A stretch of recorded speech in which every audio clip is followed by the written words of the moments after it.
if you figure out what you want your life to be and you figure out what you like and what makes you happy, you can set an intention to make your life more like what you want it to be, your life and your reality. And once you set that intention, you then activate your intention through thoughts and behaviors. And you can then begin to be the author of your own life or the creator of your own reality. Yeah. And That's why. That's right. I knew that we were, it's good to see you again. Happy 2025, by the way. Yeah. I appreciate you coming on the show so many times. And so as I was studying the seven Hermetic principles that you recommended I do a little research on, I was thinking about how to relate it to what you do, which is horsemanship and teaching people horsemanship and also helping human beings to heal and grow and live the life that they want to live through learning to work with horses. And I started to kind of put the puzzle pieces together in my mind about how having an intention to learn to work with a 1,000 pound animal and befriend this animal and become the master of that relationship, that can kind of it's almost like a microcosm of how you can apply that to your whole life. Yes. So yeah, with that said, do you have any thoughts about what I just said, or I can also keep going? I have little like a bullet point for each principle, but I was kind of thinking about it in a very microcosm, macrocosm way, how these principles can come together for each of us to generate our own reality, but also how the work that you do through teaching people horsemanship that can be the microcosm for becoming the author of your own reality. Absolutely, Jeff, man. So I owe you a debt of gratitude. Let me just start there because when we talked about the laws of nature the last podcast, you asked me where did these come from? And I was on the journey at that point, like, man, I don't really know. I'm gonna go find out. It stems from these seven Hermetic principles. They're not new. They're like 5,000 years old. And you said it so eloquently because it's a microcosm, macrocosm, as above, so below. We can go through those in a moment, but it explains so many things because it applies to everything. And it's not a religion, there's no dogma, it's more spirituality, philosophy type, and it applies to anything. It's so interconnected and interweaved, it applies to everything in life. So, my take on it was I went and learned these principles up on the mountain with a wild Mustang horse. I lived in them. I had to learn them without knowing them. Like no one ever told me, Justin, there's seven Hermetic principles. So I'm so thankful for this podcast today to let somebody know from that end. Like, hey, go in from this end. I went in from nature with a horse to learn these seven principles, apply them to my life, and create the most beautiful existence that I could ever imagine. I couldn't even imagine. Like today, I could not imagine that this could be created, especially way back then, 20 years ago. So when I went up on the mountain, and you'll hear about all these, I guess we'll call them spiritual masters, Buddha, there's so many. They went up on a mountain and they got in touch with these laws. Then they abide in these laws, and then they created the life they wanted with these laws that exist. Our creator, the one, the all, manifested these with from thought, created these laws. So it's like, all right, those are there. And man, each time I approach them, I learn more. It gets deeper and deeper and deeper in all three planes of existence, the physical plane, the mental plane, the spiritual plane. And it's like, okay, so all these laws apply on all these different planes of existence. The spiritual plane and mental, you can't touch them. Our five senses don't really appreciate the spiritual because you can't touch it, taste it, you can't see it, Mhm. you can feel it, but it's a different way to feel. and to think. And it's like, wow, there's these 7 principles that I could learn and study and apply to my life. And yes, the microcosm is where I get to show people with horses, nature, because we are nature. We got to get back to nature. And a lot of times Mhm. societies, they pull people apart from that. But a horse abides in these same laws. They know them. And it's really interesting to apply these, knowing these, and creating something that doesn't exist, as in a relationship, or as in health, or as in money, wealth, or as in relationships. I may have already said that. Happiness, uh, finding joy in things, and then like transmuting energy when we're not happy. Like, how do we do that? Do we even know that we could do that? You're not happy. How do you transmute the emotion of happy and or not happy into happy? And you get to practice it. Knowing these laws allows us the way to practice in the microcosm, because as above, so below. For the macrocosm, as above, so below. And it's a beautiful thing. So yeah, let's just go down your points, and then I'll add to it and kind of apply it to horsemanship, because that's where I went and learned it for 8 years without a cell phone, without internet, up on the mountains with horses. Outside influences were there, but the contrasts weren't as big as like living in a city, being around people. I went into nature and I Mhm. withdrew from society, and I only got nature, the horse, the mountains, the air, breeze on my face, the sun up, the sun down, the seasons changing, the winter, the summer, and the differences in those 13 years overall. And I got to see the cause and effect so close. And then I understood time and duality, and that the only thing that really shows us duality is time. How do we understand all this stuff? So yeah, let's go. Yeah, amazing. And so, before we jump in, I want to just clarify a little bit. Like, you were not aware of the 7 principles, but you went out and lived in nature by yourself, and just yourself and the horse for 13 years. And through that process, these principles kind of you discovered them through direct experience, and only when you returned did you discover that this was something that had been written down and even taught and written down thousands and thousands of years ago. But it's something that you discovered through personal direct experience in nature. And then once you came back, you came to find out, oh wow, people have written this down and people have studied this. Yeah. So here's the thing. I never read a self-help book until recent. And it was kind of like researching for my own book that I wanted to write and how to explain certain things, that I even would do that. But like, here's how it worked, man. We're programmed and conditioned from a young age. So I went through a divorce with my parents at 5 years old. And then I got step parents that I didn't ask for. And then like life got flipped upside down, dumped upside down. And then growing through those stages of teenage years and whatnot, uh, high school, and then went into the military, and then got out, started a business and grew it in 8 years, and then sold it, but was just pissed at the world, had a chip on my shoulder, scared of my own self because of anger issues. And it was like, how do I just want out? I want out of this. I didn't want to commit suicide, but I wanted it to stop. So made a whole 180-degree change, went to Colorado from Texas, went up on the mountain, so to speak, literally built my own house. So I wasn't alone. I had my wife and my children, but it was withdrawal from society, man. I've got to fix myself. And I don't, the only way I know how is to just go into nature and fix myself.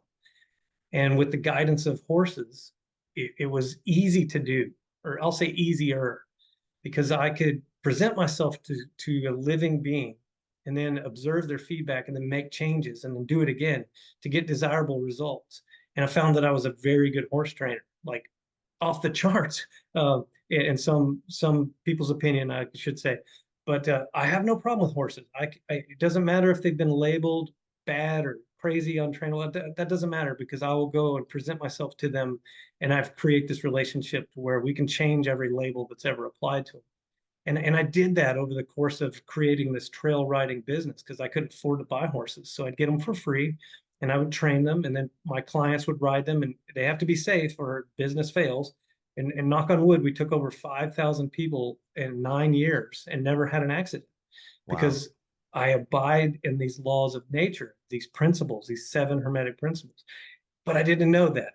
I could never tell anybody, this is how you do it, until I got out of Colorado and came to North Carolina to bring what I had learned to military and people that would barely ever gain access to this information. I thought that I had discovered something. Oh my gosh, I'm the first one. And it's easy to think that because when you learn these seven Hermetic principles, it's like, wow, we are a very limited amount of people that do know this. So Hmm. I came here and I did a proof of concept for 3.5 years and run a lot of people through my school, American Mustang School here in North Carolina. And I was teaching this and I thought, man, I better write a book because if something happens to me, this information's lost forever. Because if we find that the Hermetic principles were passed from lip to ear through 5,000 years, it wasn't Hmm. like it was written and just like books and books and books and books. In fact, in the early 20th century, the Kabbalion condensed all this teaching into that book, and I have that book right here. If anybody's interested in it, man, it's called the Kabbalion, Three Initiates. I highly recommend it. And I wrote a book. I should be promoting mine, but that Kabbalion is amazing, and it's one of those things that you can read all these self-help books you ever want, but until you go put it into practice, you'll never get the true essence. So I kind of went the other way. I went and got the understanding and then the sense and understanding coming together in nature with horses and people coming in and out. And then I went and to try to write a book, I was like, well, let me do some research. And I started finding these laws of nature. And I'm like, yeah, I know this. I live this. I know this. And then you ask me, where did this come from? And I was like, I don't know. It's just Yeah. everywhere. I think I said something like that. So just Google it. You can find it. But no, this is where it came from. These seven Hermetic principles. And then it just spawns off all these other capillary actions of information. Well, I wanted to help people understand this. So in writing that book, I actually touched on some of the laws that are in this, but I didn't explain it the same way and I didn't know them this way. So my second book may be a little more interesting, more defined, but they're so interwoven. It's so Yeah. amazing that it applies to everything, not just horsemanship. It could be an airline pilot. It could be a scuba diver. It doesn't matter. These principles, they interweave everywhere. So that's why I'm thankful to be on this podcast to explain to somebody that's listening. You want to create a life that you want, you must learn these seven principles. You must apply them and you must practice them, and you will become the creator of your existence and all three planes of existence: mental, physical, spiritual. Yeah, but we can dive deep, deep, deep. So keep going, man. Yeah, I think it's really cool too that you got to a point in your life where you needed something to change, and then you kind of just almost let your intuition take over, and you just surrendered to the flow of kind of like a combination of your intuition plus what nature presented to you. And as you sort of surrendered to that flow, you suddenly these wild horses are just kind of appearing in your life. And then you're discovering that you're able to work with them. And then through working with them and being in nature, it's almost like the download of these principles just sort of flowed into you. And I think that's pretty cool. Well, let's look at the first principle. It's Yeah. mentalism. It's Yep. mentalism. Yep. As above, so below. Basically it's a cause, thought. So you got to create something. It starts with a thought. I mean, everything that manifests into a reality started with a thought. I mean, this very computer, somebody thought about it. This, anything you think about, it had a cause, which was a thought, and it manifested. I mean, the airplane, one day it didn't exist, then it did. So it's kind of like, all right, if everything starts with a thought, and then as we go through these principles, it'll kind of interweave and explain, but there's a vibrational frequency in thought. So if you think high vibrational thought, frequency and thought, you're going to attract that. So if you're like, I think I want to be happy, boom, you just cause something to happen. And then as you keep that concentration and keep thinking that, it manifests because you get into a habit of rhythm, flow, and it attracts those same vibrational frequencies to you to Hmm. enable you. The universe is, man, it's rigged in our favor. I've said that before on your podcast, and it is rigged in our favor. It wants us to succeed. We just got to be the creator, the cause. It's like, I cause this, so therefore I think, therefore I become. So think, do, become. So it's Yeah. thought, emotion, attitude, action. We could talk about that too, but let's just stick kind of to the point of mentalism. So if I think, therefore I am, people have heard that saying. It's like, well, what does that mean? Where does that come from? Well, if I start changing my thoughts, then I attract things to me. I don't have to go chase it and force it and get frustrated because it's not working. It's like, no, just change your thought, man. You'll attract it to you. It's called law of Yeah. attraction, but it's mentalism. All is Yeah. mind, and the universe is mental. Starts with a cause. Cause is what? Thought. Yeah. So yeah, and so principle one is mentalism, as you said. One of the things, one of the quotes that I found, and I don't have it attributed to anyone in my notes here, but I'm sure some amazing psychologist or spiritual teacher of some kind said this. It's we don't see things as they are, we see things as we are. So, Yeah. like, if you have a mental thought that the world is a good place and things are working out for you, then your life will be the world will seem like a better place to you. But if you have a thought like, oh, the world is not a good place, then whatever that mind state is, that mentalism is, will color the way you see your world. Yeah. And that's in a micro and macro we could talk about. So in horsemanship, how do I perceive myself? How does this horse perceive me? How far apart are those? So I can present myself from a thought like, I want to be kind. So I'll present kindness. Well, he doesn't think that's kind. So I got a reflection of his body, which is telling me what his mind is, as within, as without. So if he's thinking something, his actions are telling me what he's thinking. Oh, I wasn't being kind. So I can feedback, draw in that information, make necessary changes in my thoughts, emotions, my attitude and action in presentation. And then in the micro, I get to play with that. How much pressure was I asking him with, or how much was I not, and what did I think I was, and the results. So you get to ask a horse questions and get the instant feedback so that your thoughts, emotions, attitude, action, the four things that we can control, are controllable. So in other words, it's like I'm going to give over my will to the horse so that I can learn to control my will. And that's in a micro. And then I can take that information through practice and I can go out into the world and I can apply that in the macro. And then I can change my vibrational frequency. Somebody cuts me off in traffic. I can view that from a different perspective, because there's 360 degrees to view one thing. Mm-hmm. So a guy cut me off in traffic, I could say, I used to get upset at that. But then again, I can look at it like, well, maybe his house is on fire.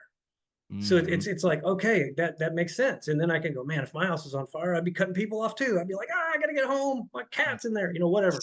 But it's yeah, Sometimes I if someone cuts me off, I used to get really upset too, but sometimes I like to reframe it, my mental picture of what's happening as maybe that caused me to slow down and maybe that caused me to miss a green light, but maybe stopping before that green light actually saved me from getting in an accident 2 blocks further ahead.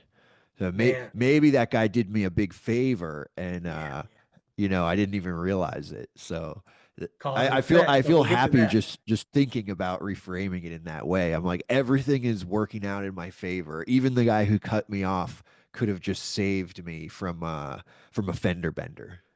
Yeah, and see these principles, they flow into that so many different ways because they interconnect. So like just the thought, the transmutation of that thought, the energy, the vibrational frequency, the rhythm, the flow, the practice, then that one event, capillary action and repetition to another event and another event. So cause and effect are so interweaved, and then Hmm. they're a beginning and an ending to something or to everything. So it's like, how do we control that? And man, that first one's real important, and it flows right into the second one of vibration. Because if we start presenting ourselves to something, in relationship, because we're in relationship with everything. If I present myself to this glass of water, and I say, I think, wow, this water is going to be very nourishing for my body. We'll both take a I sip. love this. I love this water. I'm 90 something percent water, or maybe it's less. I don't know. They say we're a lot of water. And Yeah. it's like, okay, I want to bring that in and absorb that and vibrate at that. So you start thinking and doing, and then in time, you create a habit, and your habits are your character. So if I say something, think it, say it, do it, start to form habits, and I create a character. Well, if I'm vibrating at a higher frequency in thought, and then I actually feel an emotion, higher vibration, and then my attitude, posturing comes up. I'm not slouched in my chair or bummed out at the world. I start coming up. And then so my thoughts and my emotions, my attitude is just like a physical posturing. So we look at a horse and he's like, well, what's his attitude? Well, he's cold today. So he's drawn in. He doesn't really want to do much. His action is not telling me that, his posture. So his attitude. So that's why in my book, I flow with thought, emotion, attitude, action, because attitude is an outward pathway of communication. I can Hmm. look at somebody and see how they're posturing, and I can tell what their attitude is. And I could probably tell what their emotion is and pretty much what they're thinking. So you just became a superpower. You just became something that is magnifying in a sense, because even without me doing anything in action, I can think something, feel something, and posture with an attitude and give off a vibrational frequency to someone else that if they're in tune, they can pick it up. And even if they're not, subconsciously they are, they'll be magnetized to come to you. Why? How do you know this? Why are you and these greatest healers I've ever studied, they don't really heal you. They vibrate at such a high frequency, they attract you to them to you heal yourself. And it's like Hmm. horses, man, they get that. So I'll have a horse that's depressed, stressed out, labeled bad, whatever, but I'll vibrate at a frequency of thought, emotion, attitude, action. So thought and emotion are inner pathways of communication, attitude, action are outer pathways. They can only communicate at such a level because they don't speak English.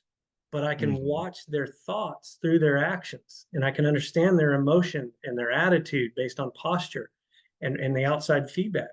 And then I can start to make changes, necessary changes in myself, present again to create this most desirable relationship of trust because it's authentic. I want to come from a seat of authenticity. I don't care about outside influences. I don't care what somebody labeled the source. I care about me, what I'm thinking, what I can control as myself, present myself to the horse and observe their feedback to make necessary changes to create what? A vibrational frequency that they resonate with and understand and draw to it and attracted to it. It works with people too. So anything I'm saying with a horse, it works with people. But the coolest thing is I get to bring people in on this in my horsemanship school. I bring Hmm. them in on this. I show them this beautiful dance with me and the horse, and then I insert them into it. I fade out, they pick up, and they start to feel this too. And then they Hmm. can start making necessary changes within themselves, what they can control. So, as above, so below, as within, so without. That first principle of Hermetics is understanding that it's the all is mind, the universe is mental, the cause and the effect. That as we get going through these principles, they all interweave, changing Yeah. vibrational frequency to attract to you what you want out of life. Yeah. Let me pause you for a second, and I want to throw like an example as if I was a client who has come to learn horsemanship, and I'll kind of I'll hypotheticalize myself a little bit, but we'll say it's me. And so law number one is principle number one is a principle of mentalism. Principle number two is a principle of vibration. So let's say I'm coming at this horsemanship experience and I'm very not very, but I'm slightly scared. My mental state is I don't know a lot about horses. This horse is gigantic. It could kick me in the face. I could be injured. I'm a little bit fearful to approach. So my mental state is already a little bit fearful. And, because atoms are my body, which is made up of atoms, and cells are really just energy, I'm vibrating at kind of a nervous, anxious, fearful vibration. And now I'm approaching the horse, but I'm a little bit scared. So, what would you say is going to happen, and how would you work to get a better outcome? Okay, following these seven hermetic principles, and then I've developed skill and experience over time for each challenge. So each person I would look at as maybe a challenge, and then I want to approach that in understanding thought, mentalism. So I've got to change their thoughts, but I cannot necessarily change their thoughts. They've got to change their thoughts. So I have so many tricks in my bag, we'll call it, but hypothetically, give one example and maybe it'll flow over into a couple. But a person comes in with a little apprehension, they're scared of horses, any experience they've had with them hadn't been good, or they watched others that hadn't been good. So they have this apprehension. Well, I'll show them myself through observation. I don't put them in the space to where it's like, okay, you're on the spotlight, here you go. And then, just it all falls apart. It's like observation and experimentation are the best way for a person to learn. So I obviously have very willing horses, very relaxed horses. So I'll show them what I've created in what's called a 5-part series of questions where I get to apply these principles to the horse in changing vibration. So we'll call it a scale of 1 to 10. How much vibrational frequency am I going to give them? How much pressure? Question. So I'm going to come at them at like a 1 or a 2, very soft, very quiet. And I'm going to ask them to back away from me. Because when a person watches a horse back away from them, they can actually realize, oh, I feel much better with that horse 5 feet away from me than a 1 foot, or maybe even they want them 10 foot away. See, that distance is discovered as we ask that question for the horse to back away from us.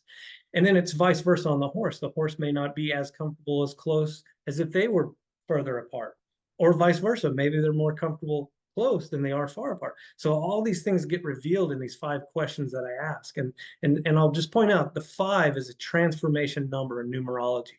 So almost all of and I learned this writing my book, the pattern of 5 just kept forming when I was writing it down. It's like 5-part series, 5 levels of horsemanship. All these things correlated around the number 5. And I looked it up. What does it mean? It's transformation, transitioning from where you are to where you want to be. It's a beautiful, beautiful experience. So going back to this hypothetical, the person will witness this through observation. And then I'll run through the whole series of questions. I'll ask the horse to move around me to the left, which is the second question, or to the right, which is the third. Those are both interchangeable. So 2 and 3, left and right circle around me. And I'll pivot to watch them walk, watch them move, moving and breathing. And then I'll start breathing. I remind people, start breathing, because they'll hold their breath when they're scared or anxious. So we also got to note that those are low vibrational frequencies, low level of consciousness, fear, um, shame, guilt, doubt. All those things are really low vibration. And I got to bring that up so that this process can start to manifest, bring up the vibes, good vibes, high vibration. And a person can see what I'm doing with the horse. And then the 4th question would be to ask the horse to come to me, draw them to me, not force them to pull with a rope or make them do it. It's like literally offer to come to me. I'll even back away to draw them to me. And then the 5th one is the ground tie, drop the rope, leave them alone, and then offer them to stand there and relax. And then I'm going to drop my shoulders and breathe. This is a breathing exercise or a stop exercise. And it's to change dominant thought patterns in a person or a horse of fear. I'm scared of this horse. It's like, okay, then just stop, take a breath, breathe in air. That's called taking in, hold it, exhale, giving out. And that's a law of vibration. You're changing your vibrational frequency by breathing. You're changing your heart rate, which is a vibrational frequency.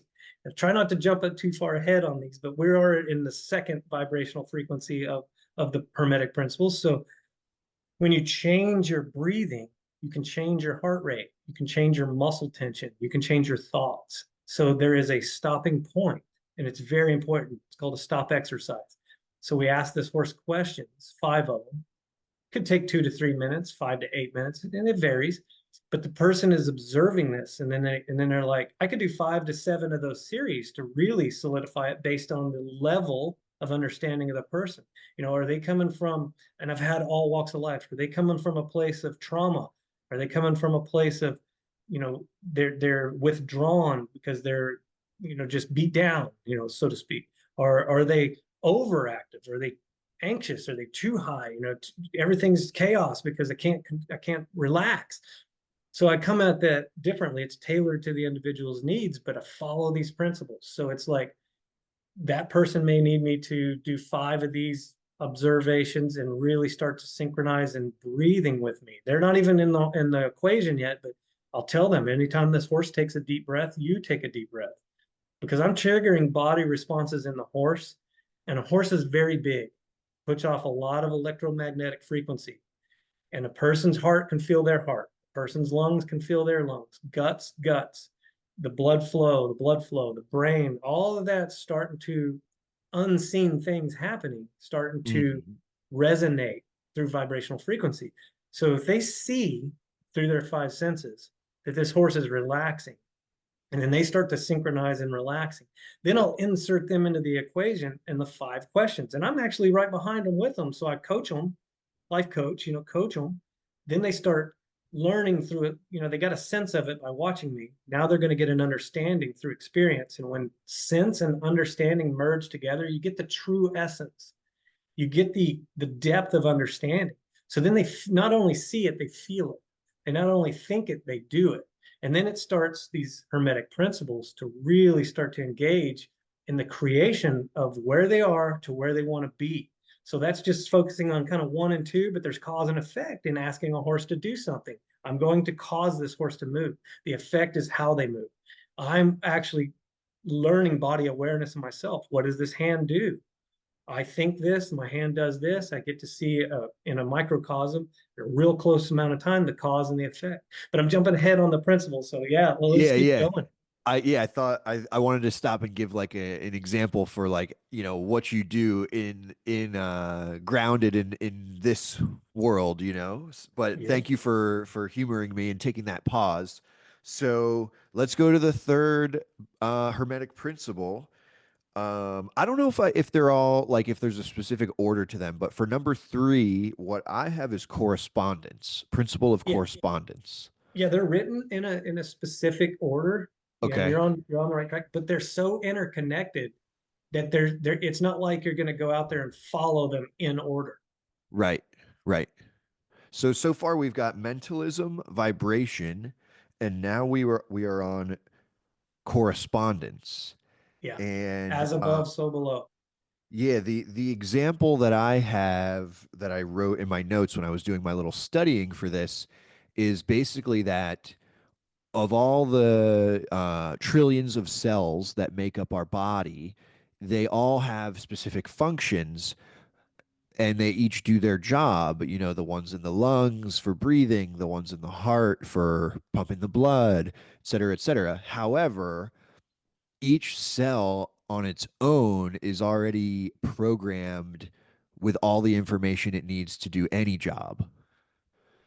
Yeah. So it's almost like a microcosm of the macrocosm. It's, Yeah. it's a heart cell that can pump blood, but it could actually have ended up somewhere else and then and been it could have been a something else. Yeah. So the way I understand it, the order that I knew them in or learned them in was mentalism, correspondence, then vibration. But it Yeah. really, they interconnect. So it's like the order is probably not really important as far as, you're out of order. That doesn't apply. But it's like the correspondence, what we hold in our thoughts becomes reality. Hmm. So if you're corresponding with a horse, if I think I want to see this horse allow me to ride them one day, I've got to I've got to understand that the correspondence between me and that horse is going to dictate how fast that is based on these principles. A realistic expectation, like, am I going to get on this wild? So I train Mustangs, once wild horses. A realistic expectation to be on their back riding is probably 3 months. But following these principles without knowing these principles, I can do it in 3 to 5 to 7 days. Wow. So we talk about something on the smallest scale of an atom in our body and what it does and the vibrational frequency of how efficient and effective it is at doing that on a micro, and it can run the whole body.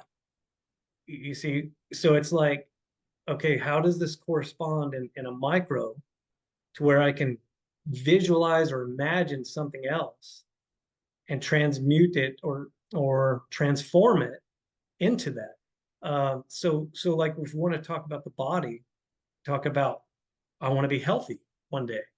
Well, I Hmm. start thinking health, and focus on health, and then I start practicing, doing, and before long I'm manifested into health. And then see, that's the trouble with cause and effect. Sometimes it's far apart, so Hmm. there's distractions that come in there. And then how do we transmute that energy if it's a distracting energy? Well, if we're not aware of it, then it's impossible to do. So this developing awareness in these principles, you become aware. You ascend in conscious awareness. What the Hmm. whole point is of it anyway, on all three planes of existence. So I don't even have to understand what an atom does in my body, but I can think I want my atom to do what it's supposed to do and correspond with what it is I'm creating, and I'll abide in those laws or those principles for that to happen. So that correspondence is really cool because it's all connected. It's like everything is connected, corresponds to it. Uh, we look at like the planets, right? Universe, Hmm. big vast universe. Those planets, they vibrate at a frequency. It's all measurable, and then they change, they move, and they attract. And there's magnetism, and there's frequencies, and it's like, can we see them? No, but we can actually feel them. Once you start ascending in this consciousness, you feel different. And then there's astrologers. They like study this stuff, and they explain to you, hey, the moon is here, Saturn's here in accordance with the Earth at this time. You're probably going to feel XYZ. You're going to feel a little like you need to clean something. But see, if Hmm. you didn't understand these, you wouldn't know why that is. It's like, yeah, I'm cleaning this out in the physical, but it's also cleaning out in the mental, cleaning out in the spiritual. Because once you can move through those three planes of existence, they all correspond. And Hmm. that law of correspondence is easy to understand. Like, okay, in this physical plane, it might be a little chaotic, but in the mental and spiritual, man, I'm balanced. So what do I got to do to balance the physical? Yeah, and see those answers arise because you're vibrating there, and they're given to you. You are worthy to receive them in a sense. So yeah, I Hmm. love that law of correspondence, and it's as within is without, so within, so without. So if you're thinking a way, you're presenting in a way. It's just like we talk about horsemanship, the inner and outer pathway of communication. What am I thinking? What am I feeling? That's an internal. What is the horse, thinking and feeling? Thought and emotion. The brain is the mechanism for thought, the mind. The heart is the mechanism for emotion. It's the vehicle for emotion. That's where your authenticity is seated. Most people are closed in the heart. They're not open. And Hmm. it's like, well, how do I open? Well, change your thoughts. And then Hmm. as above, so below. That's why your head's above your heart. As above, so below in a micro, in the universe, in the earth. I mean, it's all correspondence. And it corresponds for reasons. And a person will say, well, explain it to me. It's like, okay, you've got to experience this to understand it, but you can get a sense of it as I explain it. It's kind of like chocolate ice cream. We've done that analogy. It's like I try to explain that to you. If you've never had it, good luck you understanding it. But it's like Right. you can get a sense of it. And then as you start to observe these principles, see, that's why I love sharing this on a podcast, because somebody that's just getting exposed to this, they can actually go in the front door, so to speak, rather than the way I did it. I went kind of in the back door. I mean, it doesn't matter what door you go through, just as long as you get there, because Yeah. it's so beneficial. But Yeah. yeah, that's Yeah. that correspondence. It's like, I think in the world we live in, a lot of people are either working on health, wealth, or relationships. Those tend to be the big things. And so, I started this law of correspondence by my mind went to the body. You know, we all want to be healthier and stronger and more attractive physically, you know. And so what I'm getting from the law of correspondence is like if you want to get there, you just need to start thinking about being healthier and telling yourself that you are healthier. And then next thing you know, you'll be like, wow, I didn't, it's usually so hard for me to wake up in the morning, but suddenly I felt very motivated to wake up and hit the floor and start doing push-ups. And then, you know, those things start to build on each other. Then you do the push-ups and you go, wow, I'm feeling so healthy. I really I feel it in my heart and in my mind how healthy I feel. And then that builds on itself and you go, well, I'm such a healthy person. I'm going to wake up early again and hit the floor and start doing push-ups. And then that correspondence kind of keeps building and building and building. And next thing you know, you've created the physical temple that you want your soul to reside in. Yes. Yes, and it's a beautiful way to explain it, Jeff. I love that way. And that's it. It's starting with a thought and attach another thought, and a thread of thoughts keep forming. And then once you're on that path that you may not have ever even seen or knew the path existed, the path becomes clear. You're like, oh, this is the way to do it. And then you'll start to attract other pieces of information to where possibilities become probabilities. And man, when a person can change their life into thinking it's going to be a probability that this happens rather than a possibility, that's life changing because they are in control of something that they weren't in control of before, which is their self. And then self mastery is going to pretty much dictate your experience in this life. You know, it's Mhm. like I can master this vehicle to create whatever I want. And that's, man, that is empowering. That is off the charts empowering. People ask me, how do you train a wild horse to be so calm? Well, I practice being calm and I present that to him. And then when he wouldn't calm, I'd make changes and do it again. And then we got into a feedback loop. And see, we're in a feedback loop with this whole world. What we Mhm. think and do, we present to the world. And then we attract. And then we make changes. We track feedback, information. And then we make changes and we do it again. So in a micro, I do it with horses and people. In a macro, I do it with the universe. So it's like I'm going to start thinking and feeling and acting in a certain way and then continue that. And it's like concentration. It will increase because you start to see the results of the cause and the effect or the thought and the action taking place. It's like my wife and I built a house, you Mhm. know, and I'm going to skip ahead to these, to the principle of gender, but I'm just going to tap on it and we'll get there. That's number 7 for anyone listening. Yes, that's number seven. My wife has a really strong feminine energy. I have a really strong masculine energy. It takes two to create, but we each have that in ourselves, that same energy. We have a feminine, we have a masculine. If they're Mhm. not balanced, it's going to be real tough to follow these principles because they've got to be balanced. That's in all principles, but in that one especially, you know, over masculine is off balance, over feminine off balance. But my wife and I, we balance each other out really well. So she's like the intuitive, the creator, you know, the thinker, and Mhm.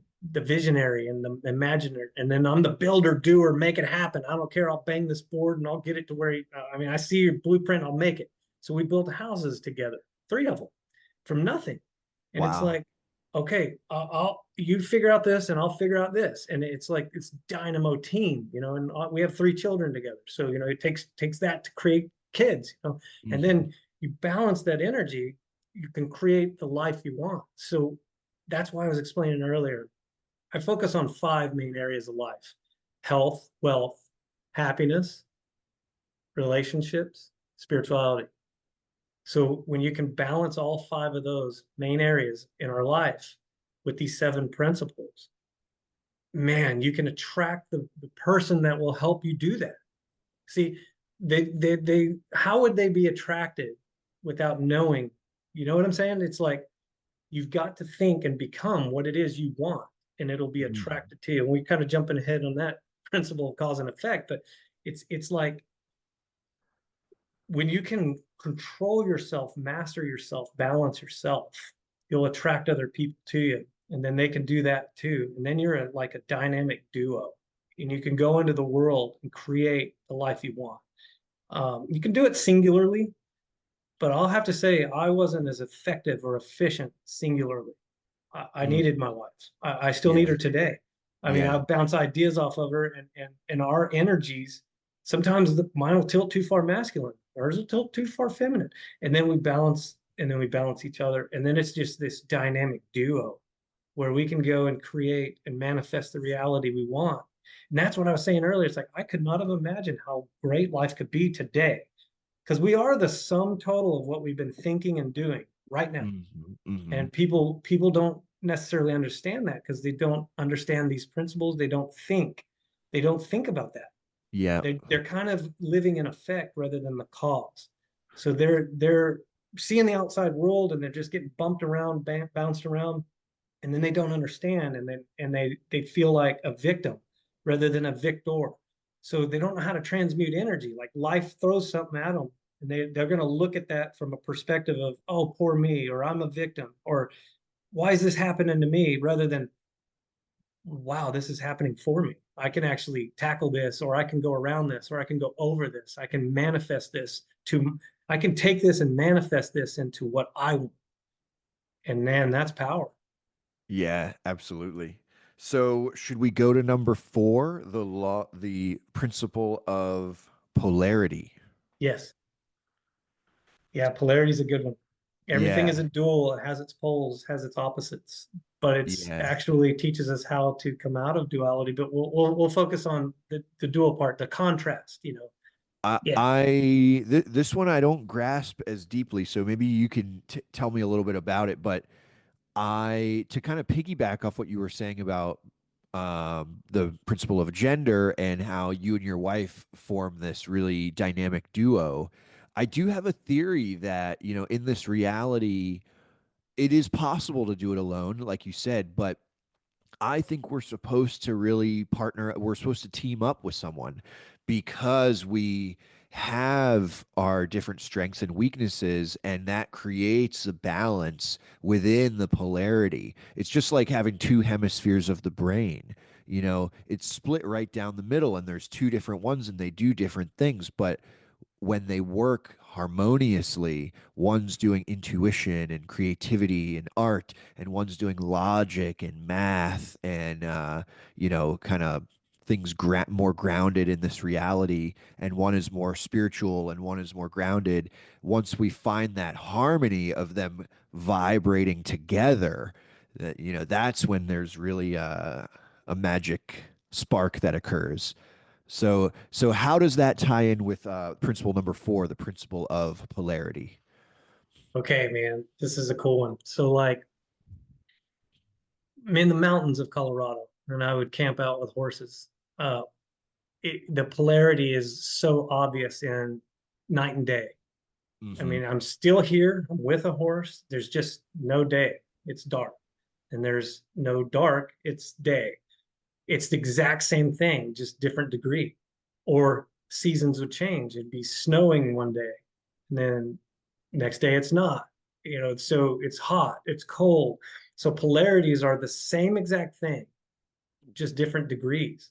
So up, down. Where does up begin and down end? Where does hot begin and cold end? So what's a truth? Is it a half truth? Nothing but that's probably it. The polarity of truth. Where does it go? So it's real easy to start seeing these things through the lens of Hermetic principles of, okay, yeah, so nothing should ever really change in me because it's dark outside. It's still the same. It's just dark. And then you go Hmm. to the sun comes up, and I've watched sun come up, and it's like, wow, this is actually the same. It's just a rhythm of dark and light, dark and light. And we haven't got to rhythm yet, but you understand the polarities of things as they come at you, to how to transmute the energy. So people will complain about the weather. It's like, yeah, all right, I don't know why you would do that, but it's the same thing. It's just cold, or it's just hot. It's a polarity of exact same thing, different degrees. So that's nature. You'll see that. Hmm. Hmm. So that you know, in the spiritual high vibrations, you can't see them, but there's a polarity there. It's like how could I say it? It's not practiced by your senses. So you can understand polarity of things that they're the same, just different degree of it. And then Hmm. as you start walking in this way, you'll realize on all three planes, there's a polarity. Which way am I polarizing? Am I starting to feel higher vibration? Yeah, I'm going to keep going that way. I'm going to polarize that way spiritually. Hmm. Am I not feeling a certain way? I'm getting down in the dumps more. Well, then I want to transmute that energy through vibration, through rhythm, and then I'm going to polarize the way I want to be. And then I can, there's rhythm. So pendulum swings one way or the other. People that say center yourself. It's like, well, how do you do that? Well, what are you thinking and doing? What are you becoming? In a horsemanship relationship, I have to understand this polarity principle on all three planes of existence, because if I'm ascending consciously and I want to go into a higher level of consciousness of love, I'm going to think and do things in love. I want to polarize there. The pendulum starts to swing off opposite, which is a polar opposite of love would be probably hate or judgment, which leads to hate. Hmm. So if I start to swing that way, I can slow that rhythm of polarization, polarity swing, and bring it back. I have that power. I Hmm. start to feel off center. That's why, like Buddha said, pick a middle road, pick a middle way. It's like it starts to swing one way and swing another way. Maybe it doesn't swing so far Yeah. because we And understand polarities. I think too that it seems like a lot of the growth, spiritual growth and personal development growth, it comes from building and growing our awareness and our conscious awareness. And I wonder if the law of polarity can actually, maybe one of its functions is helping us with awareness, because in order to become more aware of the light, we have to know the dark. In order to move towards the love, we have to be aware of what the shame or judgment is. And by bringing awareness to just becoming aware that there's polarity, there's two sides of the same coin. You're always in this reality. And what are you, which polarity are you aligning yourself with the love or with the judgment? Yeah. And so maybe for me, what's coming up for me is that it's also a helpful guidepost for which direction to throw your conscious awareness. Yes. Yeah. A lot of people, they don't like struggle, but coming to earth, these seven principles help us to understand struggle. Because if we didn't struggle, we wouldn't know how to not struggle. We wouldn't have any lows. We wouldn't appreciate the highs. And that's a Mm. beautiful thing. That's happening for us. And people look at struggle differently when they start to embody these principles, when they start to live a life in these principles in this way. When I was angry all the time, I was scared of myself because I couldn't control myself when I got angry. That scared me.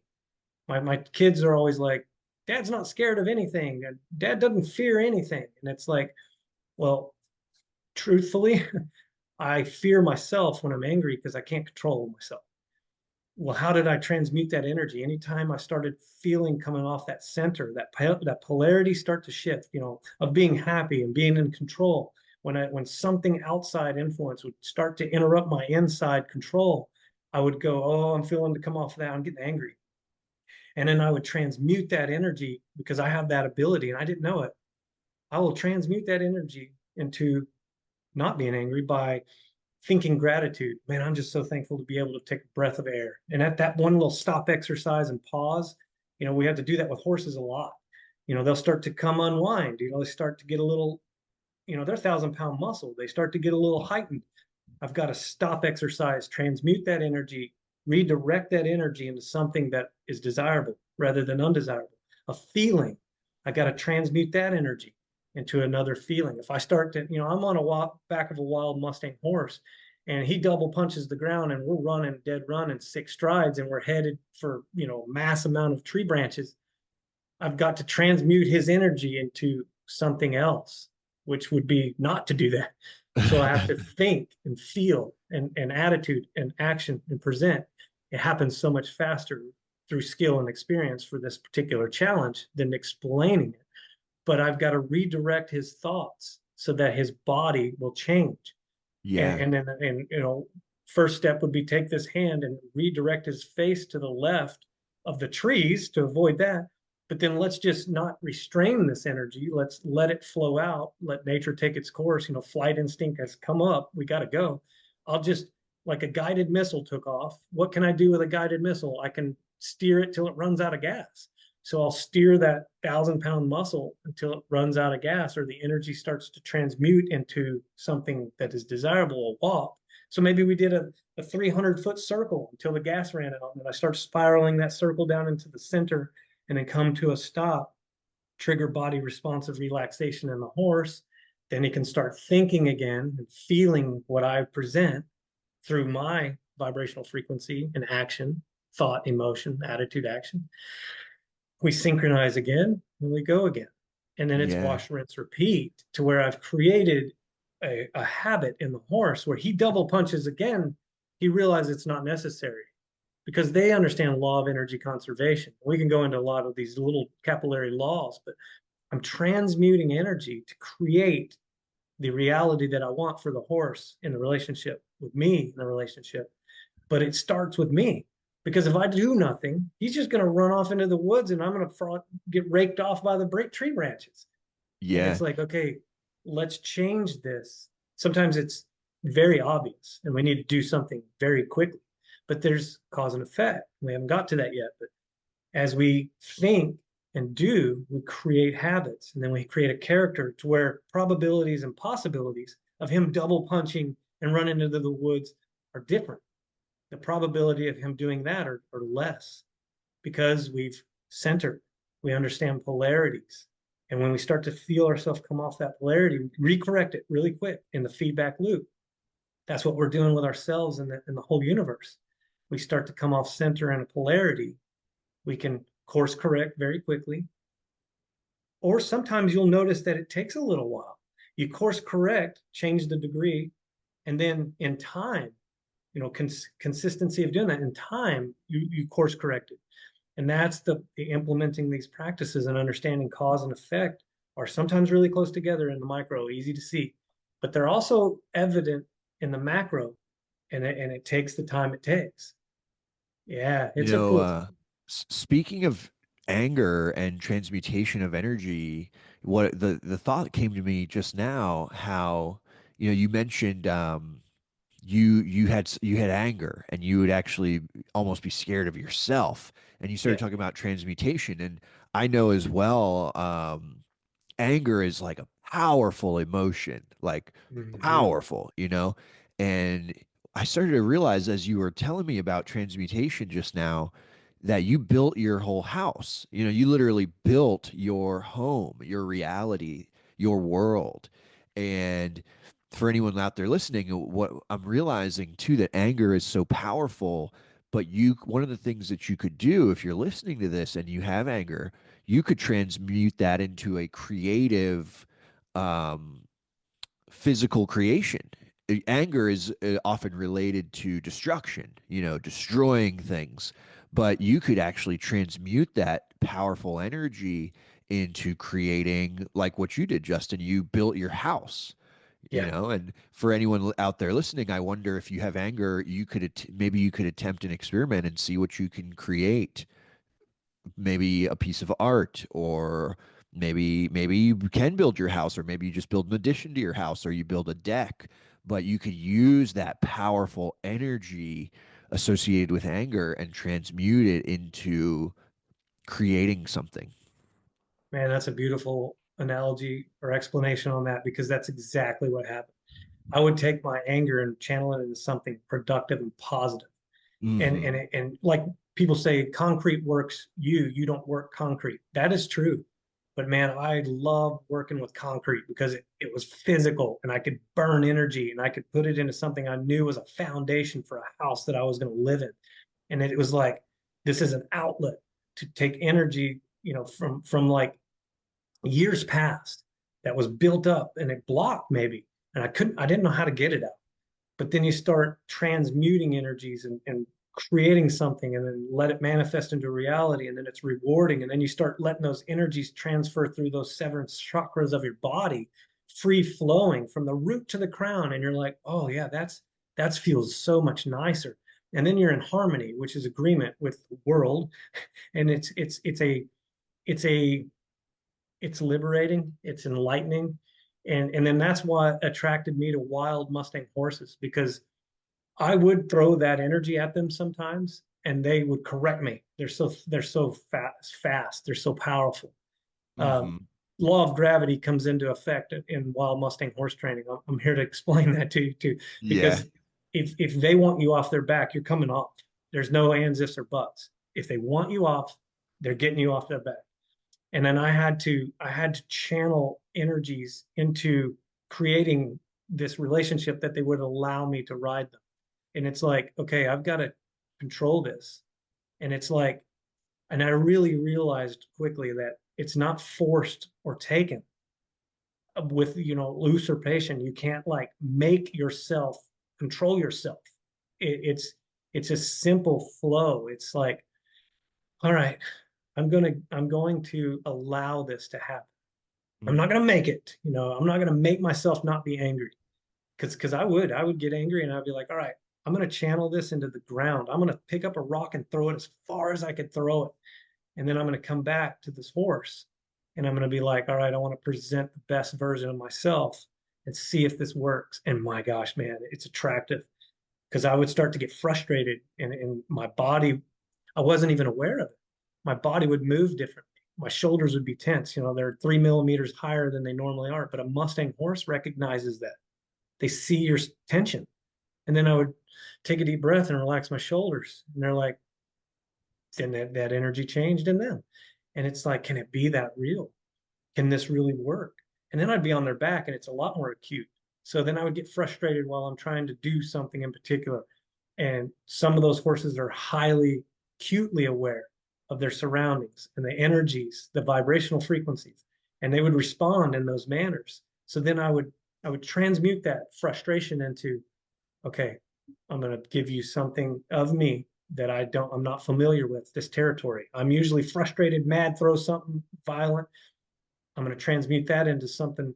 I'm going to pick up on this rein like a 5-year-old child, and I'm going to ask you this question. And oh my gosh, they just do it so beautifully.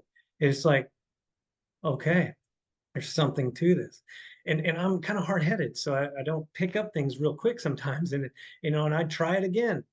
It's like the dog returning to vomit. In the Bible, it talks about repeating something that you just keep doing and it doesn't work, and expecting a different change. What is that, insanity?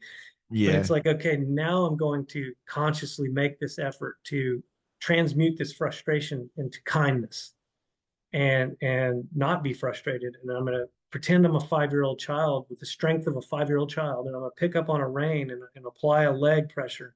And the horse responds just so beautifully. And then it's like, wow, okay, so opposite of what I thought on a polarity. Horse, big, strong muscle. I've got to get bigger, stronger, and muscle. No, it's opposite polarity. They're a big, strong muscle, but when you go in at it with a softness and a clarity to your actions that are smooth and rhythmic and flowing and timing and all that is in alignment, and then they respond so beautifully. And then you can wash, rinse, repeat that through law of repetition. You start to manifest that character, that habit, which is your character. So now when I play with horses, I stay centered. I'll come up on the scale of 1 to 10 if need be, but then I'll go the other way. And then I'll start to center that horse, center myself. Then we become unity. And then we're harmonized, which is agree. And then the flow of developing skills and experience and accomplishing challenges all are about the even keel. So the challenges that arise are really easy. They're uneventful. They'd be real boring to video, because it's like, oh, you're going to ride this bucking wild horse label. And it's like, yeah. I start to synchronize with this wild Mustang horse through these Hermetic principles, and I attract what it is I want. And then I read about like King Solomon in the Bible, man. He had like 40,000 horses, 12,000 guys to manage the horses. It's like Wow. he spoke, it says he spoke to the animals. I mean, he was very skilled, very wise. He knew Hmm. these Hermetic principles. We can go back and look in Egypt. These were common, these were known. This is what they taught those guys, these mystery schools, these secret schools. They're like, yeah, we pass this down from mouth to ear. It's not written down, but you're going to Hmm. know this. Anyways, that horsemanship helped define these so clear to me because it's a micro way to learn them.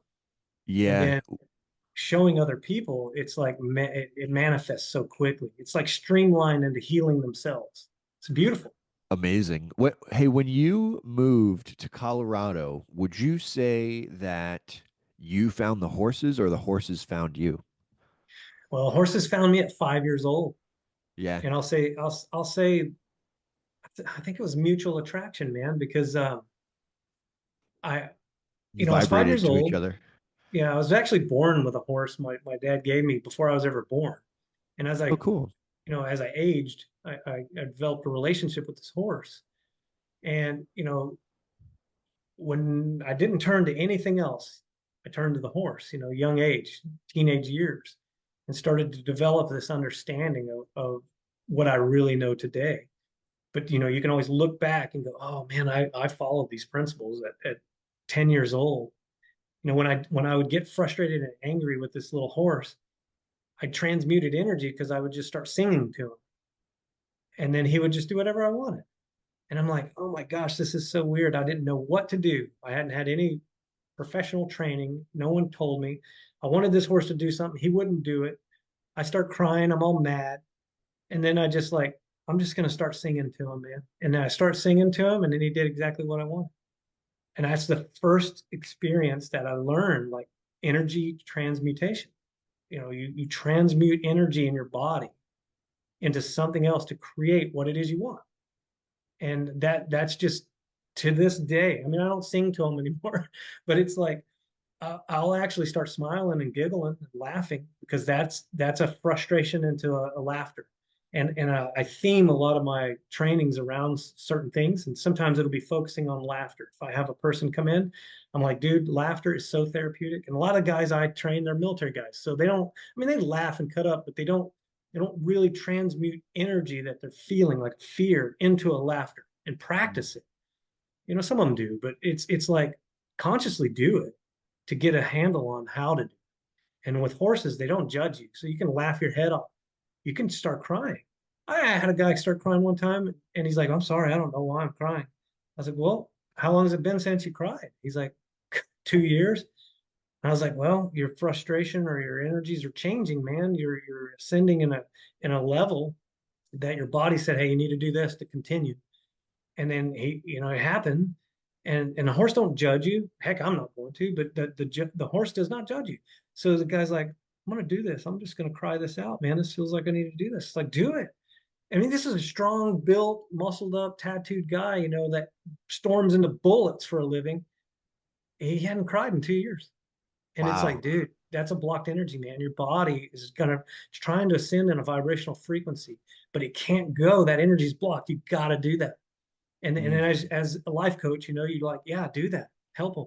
And then they do it, they heal themselves. And then they're like, man, I've felt so much better in this 90 minutes of doing this than I have in the last 10 years. It's like, yeah, man, when you're blocked in the body, you're inhibited from doing, creating, manifesting your reality. It's almost like living in an effect rather than living in a cause. It's like sometimes emotions will motivate thoughts. Sometimes thoughts motivate emotions. But if we're not aware which direction that is, it's going to be real tough to manifest a life you want. Yeah, and speaking of crying and the full range of emotions, we surely, nature is perfect and we are nature and surely we evolved to cry and feel all of our emotions for a reason. If, Yeah, if there wasn't a reason for that, nature would not have evolved us to make water fall out of our eyes at certain yeah. times. And so I think it's important to let yourself do that if that's what's happening. You lean into it and let your body and your mind do what it needs to do. Well, that's going to get us to manifesting that gender on the seven, because that happens, man. It's so tough to explain on a podcast, everything that we could dive into on this, but balancing those energies within the body, the masculine and feminine energy, then you have a superpower. You Mm. can literally create and manifest a reality that you so desire. Because if they're imbalanced, you could try all you want, but it's not going to happen. Speaking from experience. And it's like, okay, how do I do it? Well, we've got to develop awareness that it even exists. So these seven hermetic principles are these, man, if I, as I speak today, that's the starting point.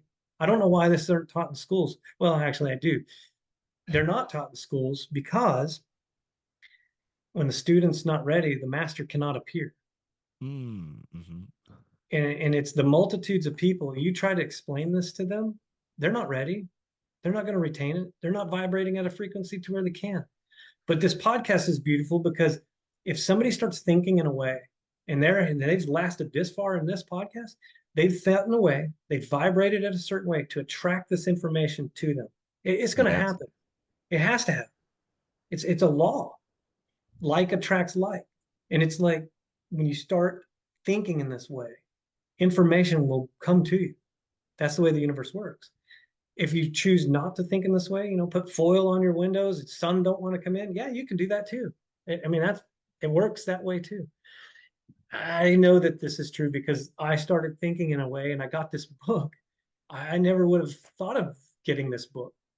It's not Have you finished it? Have you finished the Kybalion? about three times. Wow. Okay. See, I'm gonna order it now. I feel like I've vibrated this I've manifested this conversation between us so Yep. that I can finally order my copy because I've heard of it, but I've never read it. And I'm like, as we're talking about this, I'm like, man, I'm so ready to become more aware and I I would say I was going to say begin to create my own reality, but the truth is that I've been creating my own reality this whole time. But I'm now ready to create the reality that is more in line with what I wish to see with my health, wealth, and relationships. Well, it's like this, Jeff. I already said I owe you a debt of gratitude because you asked me, where did this come from? So I went on a search. I was like, man, I want to know that too. But it's like this. I can see you, but these are the hermetic lens. Oh, now I can see you. So like you've been living in these. We all have. I Yeah. mean, they're there. Whether we realize that they're there or not is the question. We've been living this. Everybody, you're born into this. They're here. These laws exist. It's just seek and you shall find. It's know thyself. You will attract this to you. Yeah. It's that simple. And anyone listening to this podcast, it's like, okay, man, I can take control of what? Myself. I can align within the laws that exist here, understand them, embody them, and create the reality I want. That's what I do. That's what I do. I've done it many, many, many, many times in all areas of my life: health, wealth, relationships, happiness, spirituality. It's that easy. I mean, what is easy? It's something we can do. It's easy. We just may have to work hard at doing it. That's okay. That's part of life. It's like, yeah, let's do this. It gives us something to do, right? What else are we gonna do? We're just gonna sit around and look at each other. It's like we might as well do it. So like Yeah. horsemanship, I was drawn to that before I ever understood anything we're talking about today, but I lived these. I had to align. You know how I know? Because the horse lives in these. They're programmed Yeah. and conditioned to live in this out in the wild, uninterrupted by man, just like a wildflower that grows from the dirt up. That horse, he's born in the wild, and he abides in the laws of these principles of nature. This is it. These hermetic principles. You know why they're called hermetic principles? Why? They're sealed. They're sealed. They're not. You've got to access them. They're sealed. Oh, yeah. They're not just available to any Joe Schmo. I mean, it's It, sorry. it's it's interesting that when I asked you, did the horses come to you or did you come to the horses? And then you said that the horses have always been with you. And it kind of makes me think, like microcosm of the macrocosm, the laws have always been with us, but they begin to open as we vibrate towards higher awareness about them. And Yes. it's almost like every step you've taken has led you to eventually learning the information and coming to know it and then share it. Yeah. It's like every step you took, even as a kid, you began to work with horses. And then as you got older, you moved to Colorado and then you went up on the mountain and then you got in touch with nature and the horses. Then you moved to North Carolina. And then we eventually did this podcast. And it's like, each step led to unlocking that seal. And Yeah. then eventually, not only did you get to unlock it, but now we get to start to share it with other people. Yeah. That's right. It's pretty You cool. said it beautifully. It all corresponds. It does. It's correspondence. It's interwoven, and one doesn't necessarily um, outweigh another. I mean, they are there, and they're there, and it's like interwoven, interconnected, time, space. It's like before, after, during. Yeah, man, it ties it all together, and It's it all makes sense connected. of the world. It's like, where are we coming from? Why are we here? Where are we going? And when you understand Hermetic principles, you really start to really see the world through lenses that existed. You just didn't have the lens to look through.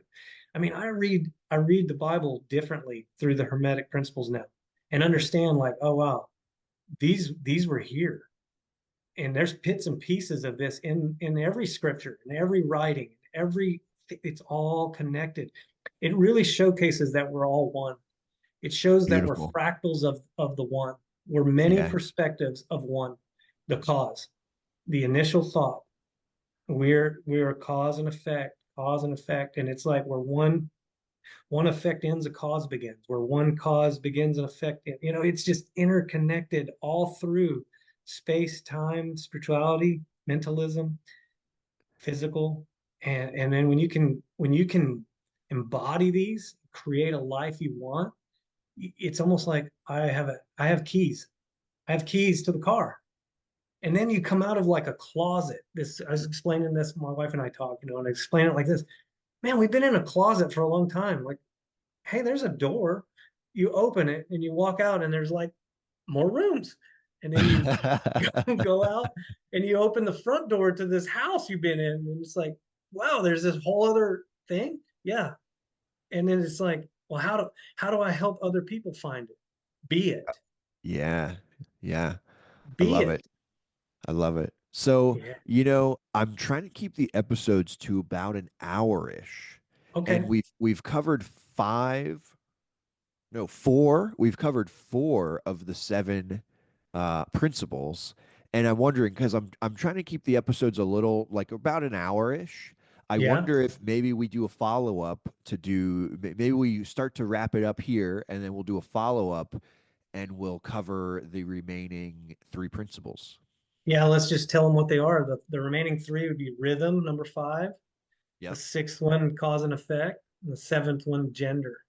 And we touched on some of those as we talked because rhythm's real important, and gender, obviously, cause and effect. So yeah, let's do it because we could kind of recap on these first ones we talked about and then dive right into the five, six, and seven. Yeah, I think we should do it. Let's do a follow-up in like if you got time, maybe in a couple weeks. Yeah, I'll make time. I love it. I love it. Yeah. And so we'll wind this one up. Is there anything you want to share? Like, if people want to contact you or if they want to know more about the American Mustang School, um, where Yeah. can they find info about that? Um, all the usual social media platforms, TikTok, YouTube's what I'm really kind of focusing on now. Okay. And it's American Mustang School on YouTube. And then, of course, my website's americanmustangschool.com. And we're doing life coaching here in North Carolina. And then 2025, I'm starting a new thing where I'm going on adventures. And Really? my next stop is Virgin Islands next month.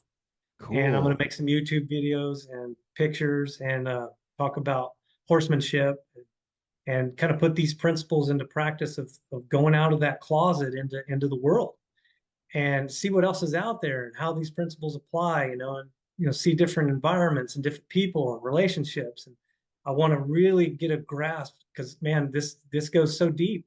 It's not just learn this, move on. It's learn this, embody this, create a life that you want to live, and then help other people find it as well. And man, if somebody had approached me with this years and years ago, that would have been pretty cool. Uh, they didn't, so it's almost like, well, maybe I should, and let's do it. And Yeah. horsemanship is kind of attraction without promotion, so to speak. But it's a microcosm way to actually put these principles into play and have an understanding and start changing the person from within, and then seeing results really quickly. So yeah, I'm looking forward to it. Amazing. Yeah, it's like we learn, we grow, and then we feed it back into the system. Yeah, And then wash repeat. Learn, grow, feed back into the system. Learn, grow, feed back into the system. And then the and that loop kind of keeps spiraling upwards. and that's giving and receiving. It's just like breathing. You wouldn't take and keep. You breathe in, it does what it does, it breathes out. It's a rhythm. We haven't got to that principle yet, but it's life on a micro and a macro. It's when you absorb information and then you learn it and give it out, you make room for more to come in. It's a flow. And then energy sitting out there going, I gotta go somewhere. And then when a person's like, I'm open to the energy, universal energy, and then it flows right in. The second you close it off, it doesn't come. Mm, It's just that simple. So it's like, yeah, I want to take in information. I want to embody it. I want to be it, and I want to give it. And then it's a free thing. It's like money. mm, You got to have a purse. You got to open your purse. Money flows in. You got to let it flow out so more can flow in. Otherwise, the purse just gets so full, no more can fit. It's like same thing on all three planes: spiritual, mental, physical plane. It's like the Native Americans were like, the only reason we acquire anything is so we can give it away. mm. I love that, man, and that's on Yeah. all three planes. And it's interesting, and I want to share that because people say, what qualifies you to be what you do? And it's like, well, I solve these issues for myself. That qualifies me to help you solve your own. I'm not going to do it for you, but I'm going to show Mm. you how I did it.